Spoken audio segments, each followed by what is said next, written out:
According to the World Religious Database, the proportion of the world that is religious has increased from 81% in 1970 to 85% today. That's partly due to the collapse of communism, but they predict that by 2025, that number will be up to 87%. So the world as a whole is becoming more religious, not less religious, and that's an established trend. Just in case you thought we were all going in the direction that Christopher Hitchens and Richard Dawkins foresee. But still, and I think legitimately, someone like Hitchens or Dawkins could say, well, this is happening, that's fine, that's happening globally, these are growing pains. It's happening in the poor world, but that's not really going to affect what happens in the rich world, because after all, we see churches emptying out, the pews are full of gray-haired people, the new atheists are selling like hotcakes. Clearly, something else is going on in the developed world, and we don't really need to worry about what's going on out there. But I don't think that's correct. I actually think the trends that are happening worldwide, inevitably in an age of globalization, are going to affect us.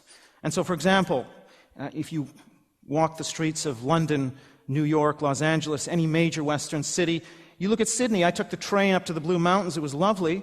And what's quite interesting is as you go through those western suburbs of this city, you see just how diverse the population is. And I'm sure 40, 50 years ago, that wasn't the case at all. And so in a very relatively short time, we've seen dramatic ethnic shifts in many Western societies, many Western cities.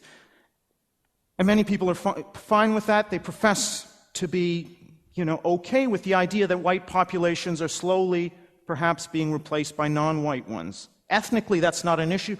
But let's think about another scenario, and that is secular populations slowly being replaced by religious ones. Is that possible? Well, if migration is coming from the religious tropics to the secular developed world, then we're bound to see this trend. In London, for example, Christianity has more or less held its own over the last 20 years. That is, the number of practicing Christians in London has been stable for the past 20 years, but has declined 40% in the rest of England. Is this because there's a great wave of religious enthusiasm sweeping through Soho and Camden Town? I don't think so. And a simple look inside a typical London church will answer this question very easily. Over 60% of London's practicing Christians are non-white. A large proportion of the rest come from Eastern Europe. Immigration has clearly been the reason that Christianity has done so well in London. And this is true in Paris and other West European cities.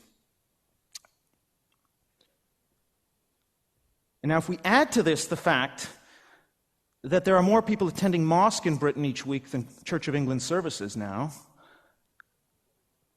and the fact that there are increasing Hindu, Sikh, and other populations, it's no question that London is a more religious place today than it was 20 years ago. And as it turns out, Britain is going to look in 2050 like London looks now. So we're actually going to see stability or growth in the religiosity, even of these very secular Western European societies. So the idea that religion is about to die in Europe is a myth.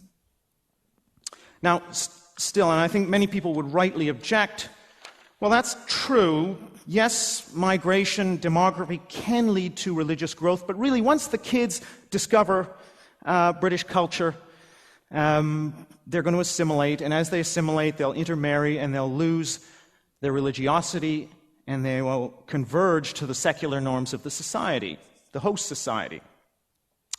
That's been true for a small number of groups, particularly West Indians, but it has not been true particularly for non-Christian groups. So if you look at Muslims, Sikhs, and Hindus in Britain, the British-born generation is as religious as the parents. In many cases, even more religious. The proportion of British Muslims who support Sharia law, religious schools, veiling, is actually higher amongst those under age 35 than amongst those over the age of 55.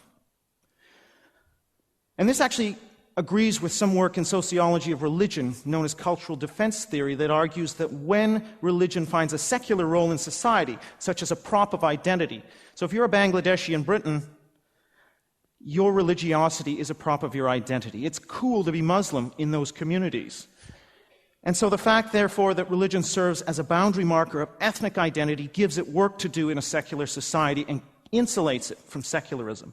So in a way, the growth in religion is not just going to be dissipated through secularization, because we have not yet seen large amounts of non-Christians leaving their faiths. So we have this combination then of population growth through immigration and large family sizes and relatively high retention of children in the fold. Now, there are still many of you who will be skeptical of the idea that something as crude as demography and population change can reshape the world of ideas in society. But I want to give you two examples of where I think this has already occurred, two very prominent examples, one being the Islamic revival post-1970 in the Muslim world, and the second, the rise of the new Christian right in the United States since 1980. I'm not saying that demography is the only story behind the rise of these movements, but let's just look at the role demography has played in both. So if we consider the Islamic revival, cities such as Ankara, Tehran, Algiers, Cairo, these were cities whose culture was predominantly secular in the early and middle parts of the 20th century. However, the countryside was undergoing population explosion, the countryside being a pious, traditionally religious countryside, migrants flooding into the cities became the shock troops of Islamism. I'm not saying that this was the only thing that happened. There was the Six-Day War and the end of the Cold War, which obviously fed into this. However, you had a constituency there which overwhelmed, to some degree, the secular culture of these places. Likewise, in the United States, there's a very famous article by Mike Hout, Andrew Greeley, and Melissa Wilde that came out, which looks at white Protestant Americans, and it shows that in 1900, amongst white Protestant Americans born in 1900, fully two-thirds were members of mainline or liberal denominations. Amongst those born in 1975, almost two-thirds were members of conservative evangelical denominations. So how does that change actually happen? Is it the fact that Episcopalians are suddenly becoming Southern Baptists? Actually, it turns out there's been very little switching in that direction. The big change has come about because conservative denominations like the Southern Baptists had about a one-child fertility advantage, which they maintained through much of the 20th century. And so by the time we get to those born in 1975, you have a majority of American Protestants who are evangelicals, and all of a sudden the moral majority comes along and can tap into this ready-made base. And to some extent, that neutralizes the secularizing effects of the 1960s in American politics. So in two cases, I think demography has played a very important role in boosting religious politics.